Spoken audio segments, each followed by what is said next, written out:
Приветствуем наших подписчиков и гостей канала Эзотерика для тебя. Друзья, мы вас всех приветствуем в изобилии и достатке. Сегодня в этом видео уделим внимание народным приметам на 29 апреля. Поговорим о том, что можно делать в этот день, что ни в коем случае нельзя делать и на какие моменты обязательно стоит обратить внимание.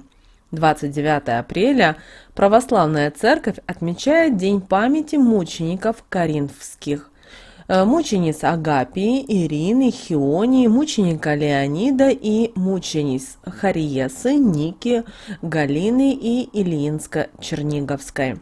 Все они были связаны одной целью, одной верой и одним Богом. Помогали малоимущим, жили при храмах, прислуживали, молились и помогали всем, чем могли.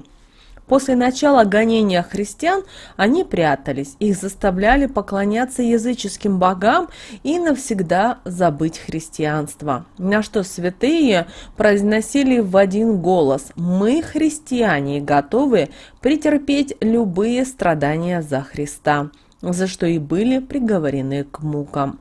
А вот согласно народным приметам, сегодня оживала вся та нечисть, гады и прочие пресмыкающиеся, которые прятались от холода.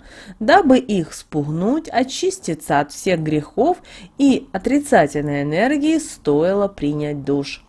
После этого люди в течение дня еще несколько раз умывались чистою водой и молили Бога уберечь их и отвести от зла и любого негатива. Чистую воду обязательно стоило налить в серебряную миску или какую-либо другую посудину. Если такую люди не имели, то в воду старались кинуть что-то серебряное и давали ей день настояться. Очень часто наши предки использовали в качестве этого монеты, цепочки, крестики. Они были идеальной заменой. Люди разжигали очень часто большие костры. С помощью огня они проводили необычные обряды в этот день, пели песни и прыгали через него с криками. Так они отпугивали и выгоняли злых духов. Огонь держался до тех пор, пока весь скот не был загнан обратно в свои укропные и теплые пастбища. После этого вечером была обязательная служба в церкви.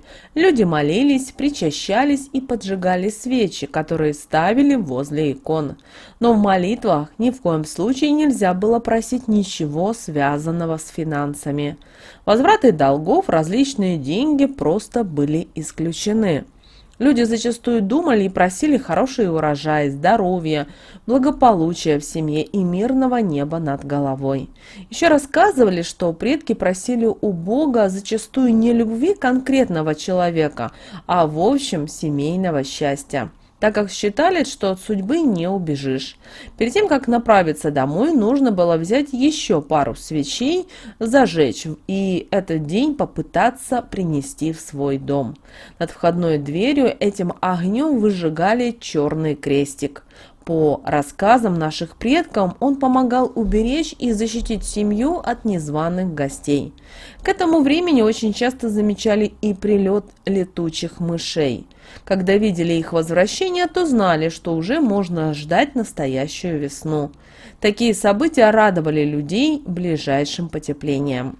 Все близилось к теплой погоде и устойчивой температуре. Это хорошо чувствовали и ласточки. Они начинали готовить свои гнезда и латать старые. Они вьют гнезда под крышами домов и зданий. Для них главным укрытием служил какой-либо навес, защищающий их гнездо от дождя и сильного ветра с грозой. Птицы могли поселиться как отдельной парой, так и небольшой колонией. Знаете, что ни в коем случае нельзя их было пугать и прогонять. Если птицы выбрали именно ваш дом, значит, от вас исходит положительная энергия, и крылатые уживутся с вами надолго. Будут радовать вас своим щебетанием и песнями, а также оберегать ваш дом. А вот если воробьи нахохлились и мало летают, то вскоре можно ожидать дождь и пасмурную погоду. Куры тоже заблаговременно чувствовали осадки и могли залезть внутрь курятника, аж на самую верхнюю точку или крышу. А слазили они только тогда, когда точно были уверены, что непогода обходит их 10-й стороной. Но не стоит огорчаться, ведь после пасмурной и прохладной погоды обязательно наступает теплая и солнечная. Гулкий гром сегодня, например, означал, что сезон будет очень богат на хлеб. Помимо птиц, очень реагировали на погоду животные. Они тоже жаждали тепла и комфорта.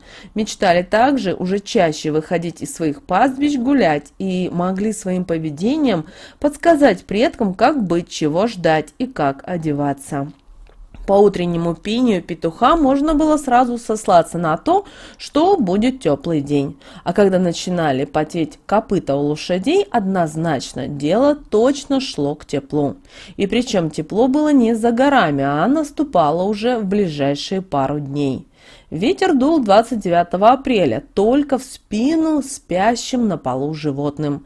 И они были прекрасным ориентиром для людей, которые желали идти на охоту, готовились к рыбалке или выходили в плавание по своим делам. В этот день предки часто занимались рассадой, пересадкой домашних растений и цветов. Поэтому хозяйкам праздник еще был известен как рассадница. Считается, что на сегодняшний весенний праздник обязательно стоило высаживать помидоры, молодую капусту. Также можно было сегодня сеять и гречиху. Работа кипела в этот день, и дети часто помогали родным по хозяйству. Им давали несложную работу и старались приобщить к труду и традициям того времени. Детки красили стволы фруктовых и плодородных деревьев, копали огород и убирались в доме.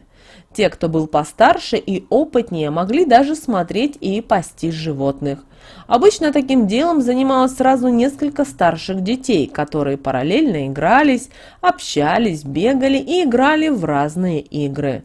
Выпускали их на прогулку, кормили и ухаживали за ними, в то время, когда родные были заняты более сложными делами. По народным приметам, сегодня, 29 апреля, грешно было отказываться от какой-либо работы по дому. Старались сегодня сделать все по максимуму. Вплоть до поздней ночи люди трудились, чтобы ничего не оставить и не забыть. Именинниками 29 апреля считаются Агапия, Федор, Ирина, Василиса, Галина, Калиса и Леонид. Как мы уже сказали, в народе 29 апреля называли Ириной рассадницей, и в это время не следовало копать землю голыми руками, иначе считали наши предки, что можно привлечь к себе кожные заболевания. Да такие серьезные, что справиться самостоятельно с ними не получится, придется обращаться к врачам. Также в этот день представительницам прекрасной половины человечества нельзя было стирать постельное белье. В противном случае кого-то из домочадцев может приковать к кровати болезнь. Также не следовало спорить в спальне, где спят супруги, потому что в народе верили, что в семейной жизни начнется разлад, если на Ирину браниться над ложем. Также 29 апреля запрещено было портить растения, причинять им вред, срывать травинки или цветы, а также рубить деревья, пилить, обрезать, топтать траву. В этот день нельзя трогать даже сорняки, иначе сами столкнетесь с многочисленными проблемами в самое ближайшее время. Также сегодня нельзя сплетничать, лгать, преувеличивать, завидовать и ревновать. Нельзя ссориться, особенно с супругом, а также критиковать и упрекать. Женщинам нельзя и работать на износ, иначе это к проблемам на работе. Также, друзья, в этот день нельзя стирать и гладить полотенца, потому что считалось, что это к болезни. Нельзя в этот день и заниматься рукоделием. Также не ходите в этот день на охоту и рыбалку, иначе по народным приметам, так считали наши предки, могут случиться несчастья. Вот, друзья, у нас с вами такие народные приметы на 29 апреля. А далее, друзья, у нас с вами лунный календарь на 29 апреля 2022 года. По лунному календарю, друзья, нас ждет 28 и 29 лунные дни. Убывающая луна в знаке зодиака Овен. Обращаем ваше внимание, что этот день подарит нам прилив сил и напитает нас положительной энергией. Сегодня любая активность и инициатива принесут только положительные результаты, а поэтому торопитесь действовать и решать. Сегодня деятельный и энергичный день, когда превосходно удаются все насущные дела. Не упускайте возможность проживить этот день в движении, в действии и в приподнятом настроении. Получите заряд бодрости на долгое время вперед. В этот благоприятный период можно начинать любые дела, которые связаны с жизненными сферами. Это с работой, с домом, с садом, с личными отношениями. Этот день благоприятен практически для всех день. Также обращаем внимание, что 29 апреля – это один из наиболее спокойных и светлых дней этого месяца. Если вы на протяжении всего лунного месяца жили в согласии с лунными ритмами, то сегодня сможете получить награду «Мудрость», которая будет подарена самой Луной. Что же касательно стрижки волос, то стрижка волос, знайте, что в этот день, отрезая волосы или ногти, вы рискуете отстричь себе что-то важное в своей жизни. Даже есть мнение, что если постричься в этот день, вы сократите себе жизнь, а наращивание, в свою очередь, может оказать обратное положительное действие. Что же касательно окраски волос, то глобальное окрашивание волос лучше перенести на другой день. Разрешено мелирование и тонировка натуральными красителями для укрепления социального положения. А вот простая прическа поможет вам подстроиться к энергии природы. Также, пожалуйста, в этот день нужно стараться быть в приподнятом настроении, вглядываться внутрь себя и обязательно контролируйте свои эмоции. Хорошо сегодня сажать все полезные растения и сеять добрые мысли. Нельзя валить деревья, рвать и дарить цветы. Сегодня вы даже можете стать свидетелем странных, загадочных и необъяснимых событий. Поэтому, пожалуйста, будьте все-таки внимательны, будьте осторожны, чтобы не было никаких бед и приключений. Друзья, мы надеемся, что наши советы и наши рекомендации вам помогают в жизни. С вами, как всегда, был канал Эзотерика для тебя. Обязательно подписывайтесь на наш канал, заходите на сам канал на YouTube, также обязательно подписывайтесь на наш телеграм-канал, ссылка в описании к этому видео, друзья. Также обязательно ставьте лайк этому видео. Обязательно поделитесь этим видео с теми, кого вы любите, кого вы цените, кому вы желаете мира, любви и гармонии. Друзья, ну а прямо сейчас на экране вы видите два прямоугольника. Это следующее рекомендованное видео для вас. Нажимайте на то видео, которое вам интуитивно интересно.